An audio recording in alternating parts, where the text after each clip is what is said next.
Assalamualaikum warahmatullahi wabarakatuh. Jumpa lagi dengan saya Heru Mulyono di SPC Media. Pada kesempatan hari ini kita akan melanjutkan informasi seputaran pendaftaran SPMB PKN STAN untuk tahun 2022. Pada video sebelumnya kita sudah membahas beberapa hal, yaitu jumlah peserta yang akan diterima di tahun ini, ya di tahun 2022 ini, yaitu ada 700 orang. Kemudian kriteria peserta, kemudian apa saja syarat-syarat pendaftaran, dan tata cara pendaftaran. Nah, pada video kita kali ini kita akan membahas tahapan pelaksanaan seleksi.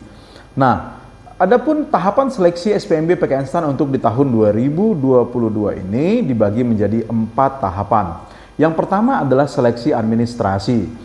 Pada tahap ini, semua peserta akan diseleksi berdasarkan syarat administrasi sebagaimana yang saya sebutkan pada video sebelumnya, yaitu ada 5 poin penting yang harus diingat. Pertama, bahwa peserta harus tamatan SMA sederajat, bisa dari SMK, SMA, SMK, pesantren, madrasah aliyah.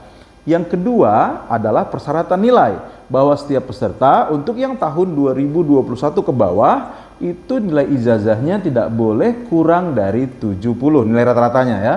Nah, sedangkan untuk yang akan tamat di tahun 2022 ini yang dicek adalah nilai rapornya dari semester 1 sampai semester 5, yaitu nilai pengetahuannya saja, tidak termasuk keterampilan. Jadi dihitung total, dirata-ratakan, tidak boleh kurang dari 70 ya.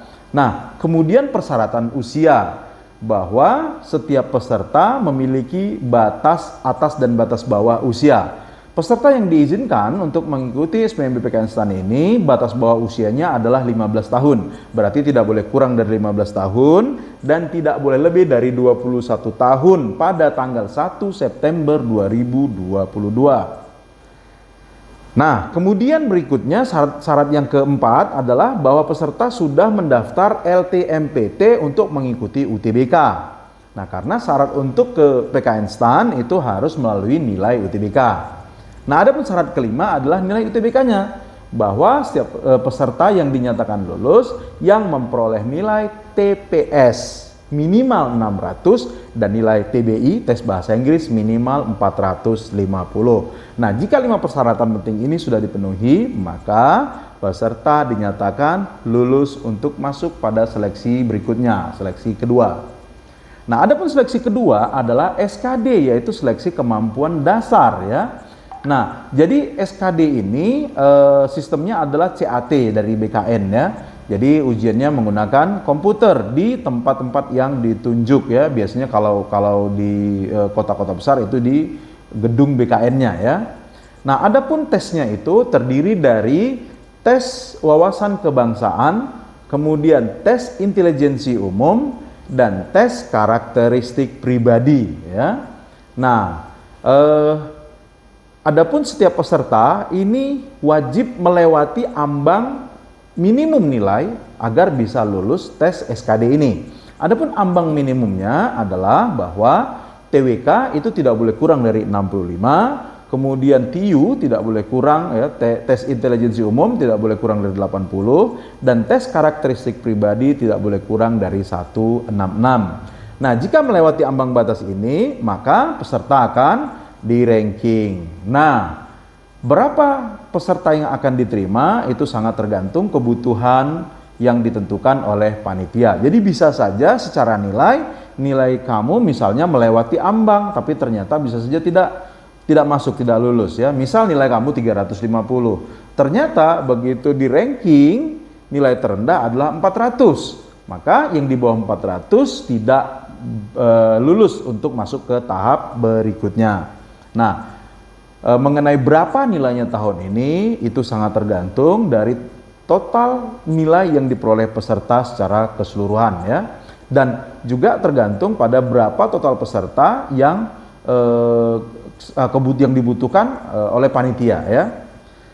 Nah, selanjutnya ya, setelah melewati tahapan kedua ini, maka peserta yang dinyatakan lulus SKD tadi, saya ulangin syaratnya, TWK minimum 65, TIU ya minimal 80, dan TKP minimal 166. Nah, jika sudah di ranking dan ternyata dia melewati batas itu dan lulus seleksi, maka masuk pada tahapan selanjutnya, yaitu tahapan ketiga. Nah, tahapan ketiga ini adalah TKK, yaitu tes kesehatan dan kebugaran. Nah, tes kesehatan ini nanti setiap peserta akan dicek ya kesehatannya oleh tim dokter yang ditunjuk oleh panitia. Meliputi apa saja? Yang pertama, pemeriksaan tinggi dan berat badan. Nah, kebetulan ada banyak yang bertanya mengenai syarat tinggi dan berat badan. Ada nggak syarat tinggi untuk lulus di PKN STAN? Sejauh yang kami tahu, untuk PKN STAN tidak ada persyaratan tinggi badan. Nah, bagaimana dengan berat badan?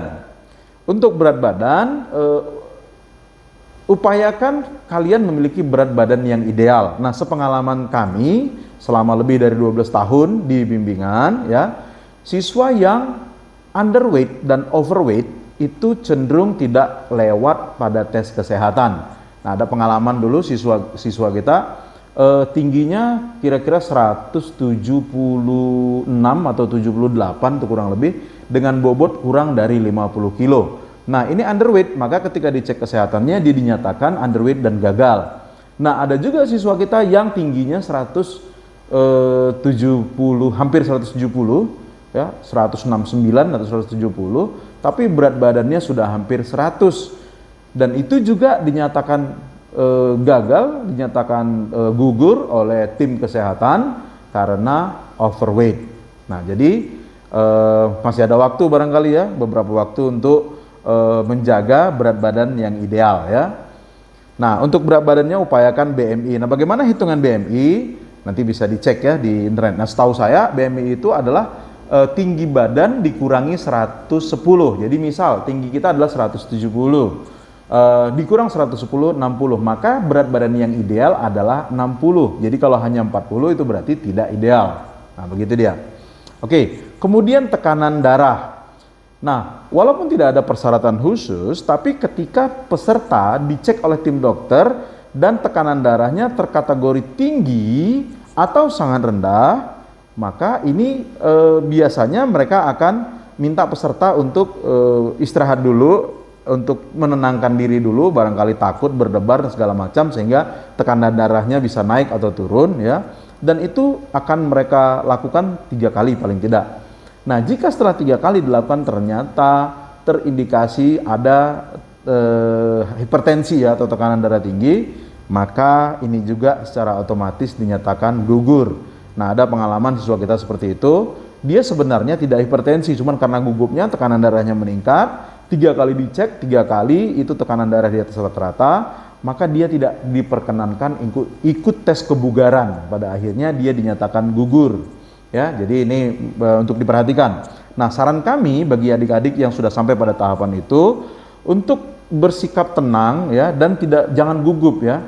Karena setahu saya sih kecil persentase usia-usia di usia kalian ini, di usia 15 sampai 20-an tahun ini mengidap tekanan darah tinggi. Itu sangat kecil ya persentasenya, sangat kecil kemungkinannya. Jadi yang terjadi itu adalah karena gugup dan takut, tapi itu bisa menjadi membuat kita menjadi auto gugur gitu berdasarkan pengalaman kami. Jadi bagi adik-adik ya, diharapkan tenang nanti ketika di pemeriksaan kesehatan. Nah, kemudian apalagi visus mata yang dicek apakah minus, kemudian yang dicek tuh minus, buta warna dengan silindris ya. Nah, walaupun tidak ada persyaratan khusus, kalau di tahun-tahun sebelumnya ketika ada bea cukai di PKN STAN itu, nah untuk bea cukai itu minusnya tidak boleh lebih dari 2. Nah, sementara untuk yang lain tidak ada batasan. Nah, sepengalaman kami pernah meluluskan siswa yang minusnya 6. Juga sepengalaman kami pernah meluluskan siswa yang matanya buta warna parsial, ya, tapi tidak buta warna total. Ya. Nah, tapi kalau sudah di atas 6 atau mungkin buta warna total, nah kita belum pernah punya pengalaman untuk itu dan tidak ada persyaratan yang menyebutkan itu tidak bisa. Tapi menurut kami kalau dia buta warna itu sudah pasti tidak bisa. Gitu. Karena ada siswa kita dulu kalau buta warna sudah pernah, itu gagal, dia tidak lulus dikarenakan buta warna. Nah gitu. Oke. Yang berikutnya setelah cek mata ya, apalagi pemeriksaan kesehatan lainnya itu tergantung ditentukan oleh pihak panitia pusat. Jadi sejauh ini masih seputaran itu, belum ada yang lain-lain, misalnya tes urin dan lain itu belum ya. Kita tidak tahu untuk tahun ini, sepertinya tidak gitu ya. Nah, kemudian masuk pada tes kebugaran atau ini biasa disebut dengan tes kesemaptaan ya.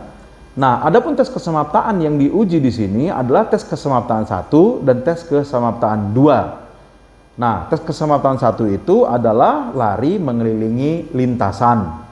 Nah, untuk hal ini kami sarankan kepada adik-adik untuk rajin berlatih ya setiap hari agar staminanya kuat untuk berlari lebih jauh ya. Nah, paling tidak upayakan bisa dapat 2000 meter dalam hitungan 12 menit ya. Itu untuk amannya. Kalau bisa lebih baik lagi akan lebih baik ya.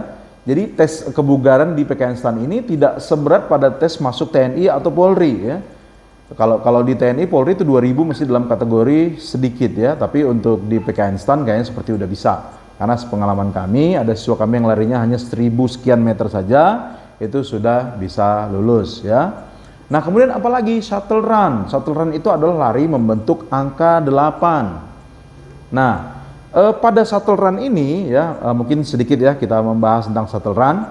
Nah, shuttle run ini syaratnya bahwa Anda harus berlari dengan membentuk angka 8 pada dua patok tiang yang dibuat ya.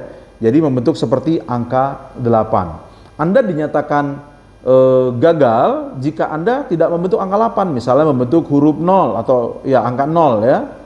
Itu satu.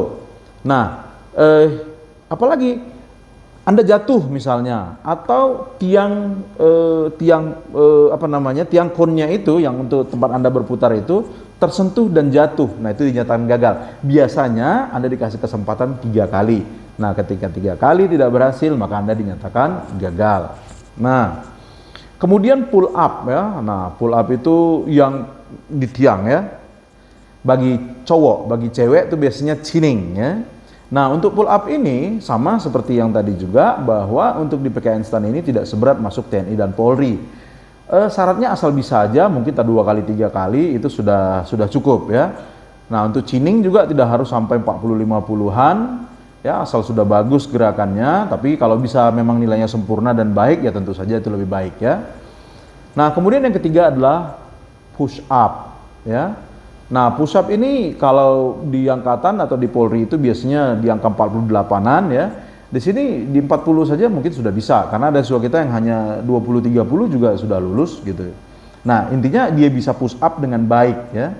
Nah, kemudian begitu juga sit up ya. Jadi ada lari lintasan, kemudian shuttle run, kemudian pull up, untuk ceweknya chinning, kemudian push up, dan terakhir sit up ya. Jadi itu dia 5 tes kebugaran atau tes kesamaptaannya ya.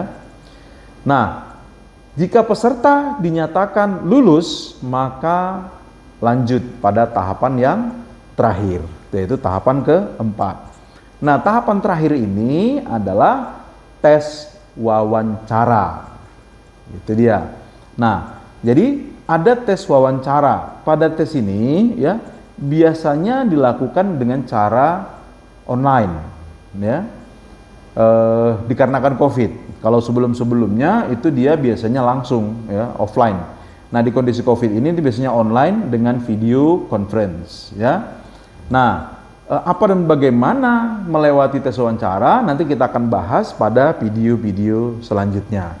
Nah, jadi saya ingatkan kembali 4 tahapan seleksi ya. Pertama administrasi, yang kedua SKD, yang ketiga TKK, tes kesehatan dan kebugaran, dan yang keempat tes wawancara. Jadi hanya 4 tahapan. Nah, mudah-mudahan adik-adik sudah melakukan persiapan yang baik untuk menuju PKN STAN ini ya. Nah, saya pikir demikian dulu untuk kesempatan kali ini. Kita akan lanjut di video yang akan datang ya. Baik, terima kasih sudah bersama kami. Wassalamualaikum warahmatullahi wabarakatuh.